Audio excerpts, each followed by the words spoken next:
আমি অনেকদিন পর আঙ্কেলের এই দোকানটি খোলা পেলাম। আগে যখন আমি অফিস থেকে ইভিনিং ডিউটি করে বাসায় যেতাম, যদি রাত 10টার পর হয়ে যেত তাহলে আঙ্কেলের দোকান থেকে আমি বার্গার খেতাম, কারণ আঙ্কেল বার্গার অনেক সুন্দর বানাতে পারে। কিন্তু ইদানিং প্রায় 2 মাস যাবৎ আমি আঙ্কেলের দোকান অফ দেখতে পারছিলাম। এই জন্য আজকে যখন হঠাৎ করে আঙ্কেলের দোকান আমি খোলা দেখলাম, তখন আমি অবাক হয়ে গেলাম। জিজ্ঞেস করলাম, আপনার দোকান এতদিন অফ ছিল কেন? তিনি বলছিলেন, বাবা আমি শারীরিকভাবে অনেক অসুস্থ ছিলাম, এই জন্য আমার দোকানটা অফ ছিল। তবে একটা বিষয় যে আঙ্কেল বার্গার এবং জুস যে সমস্ত আইটেম বিক্রি করে, উনি এগুলো অনেক ভালো বানান। যেহেতু আমি অনেক দিন পরে আঙ্কেলের দোকানটি খোলা পেয়েছি, এই জন্য আমি আঙ্কেলের হাতের বার্গার অনেক মিস করছিলাম। এই জন্য আমি আঙ্কেলকে দেরি না করে বললাম, আঙ্কেল আমাকে একটি 50 টাকা দামের একটি বার্গার দেন। আর তিনি অনেক মনোযোগ দিয়ে আমার বার্গারটি রেডি করছিলেন। এরই মাঝে আপনার আসে এক কলাওয়ালা। এই কলাওয়ালার সাথে সাথে কিছু লোকের বাজে বিপত্তি। কলাওয়ালাকে ওই জায়গায় কিছু বসে থাকা লোক জিজ্ঞেস করলো, ভাই কলা হালি কত? ওই লোক বলল, হালি হচ্ছে 20 টাকা। আর ওনারা কি করলো, আপনার কলার একটা ছড়া নিয়ে বলল, হয়তো ওই জায়গায় আপনার 4 হালি কলা আছে। ওনারা বলছেন এই সবগুলো কলা দিব 50 টাকা। উনি এতে রেগে আগুন হয়ে গেল।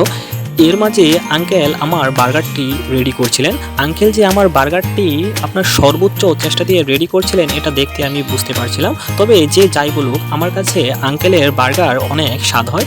আঙ্কেলের এই দোকানটা হচ্ছে আপনার মোহাম্মদপুর বাস স্ট্যান্ড বিআরটিসি বাস কাউন্টারের সাথে।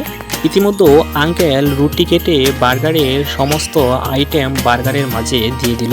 যতটুকু দেখতে পারছিলাম যে উনি বার্গারটি সুস্বাদু করার জন্য সর্বাত্মক চেষ্টা করছিলেন। এই জন্য উনি বার্গারটি অনেক মনোযোগ সহকারে বানাচ্ছিলেন। সবচেয়ে ভালো লাগার বিষয় হচ্ছে এটি, উনি যে কাজটা করেন অবশ্যই দেখে আমি মনোযোগ সহকারে করে। এক লোক এসে বলে, হবে নাকি? এই হবে মানেই বলতেই উনি রেগে আগুন হয়ে ওনাকে অনেক গালাগালি শুরু করে দেয়। এই হবে মানে নাকি আমি প্রথম দিকে বুঝতে পারিনি। পরে কিছুক্ষণ পর লোকটি যাওয়ার পর আমি আঙ্কেলকে জিজ্ঞেস করি, আচ্ছা হবে মানে নাকি কি? পরে তিনি আমাকে বিষয়টা বুঝিয়ে বলেন। তিনি বলেন যে উনি এখন আমি কাজ করছি, উনি এসেছে আমার কাছে সিগারেট খেতে।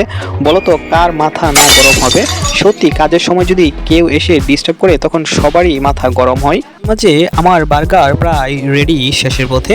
আমি দেখতে পাচ্ছিলাম যে আঙ্কেল বাটিগুলো আমাকে বার্গার দেওয়ার জন্য রেডি করছিল। আমার যতটুকু মনে হচ্ছিল বার্গারটা অবশ্য অনেক সুস্বাদু হবে।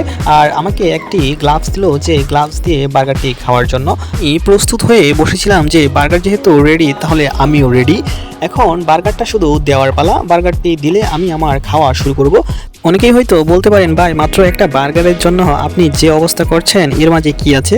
বিষয়টা হচ্ছে এই জায়গায় যে আমি এই আঙ্কেলকে অনেক দিন পরে পেয়েছি। বার্গার আমি রেগুলার খেয়ে থাকি, তবে এই আঙ্কেলের হাতের বার্গারটা আমার কাছে এক্সট্রা অর্ডিনারি স্বাদ লাগে। এই জন্য আমি আঙ্কেলের বার্গারটা অনেক পছন্দ করি। ইতিমধ্যে আমার বার্গার রেডি, এখন আমার খাওয়া স্টার্ট হবে। আপনারা হয়তো বলতে পারেন, ভাই একটা বার্গার নিয়ে আপনি এত এক্সাইটেড থাকার কারণ কি? আমি বলবো, ভাই প্রিয় জিনিস পাওয়ার মাঝে একটা আপনার এক্সাইটেড অবশ্যই থাকে। আমি অনেক দিন পরে আমার এই প্রিয় আঙ্কেলের হাতের বার্গারটা খুঁজছিলাম, কারণ আঙ্কেল, আমি তো আগেই বলেছি আঙ্কেল 2 মাস যাবৎ দোকানে আসেন না। এই জন্য আমি ওনাকে বারবার খুঁজছিলাম। ওনার যদি ফোন নাম্বার আমার কাছে থাকতো তাহলে আমি ব্যক্তিগতভাবে হলে ওনার খবর নিতাম। আমি আগেই বলেছি আঙ্কেলের এই দোকানটি হচ্ছে আপনার মোহাম্মদপুর বাস স্ট্যান্ড বিআরটিসি বাস কাউন্টারের সাথে। আপনারা ইচ্ছে করলে আঙ্কেলের এই বার্গারটি এসে টেস্ট করে দেখতে পারেন।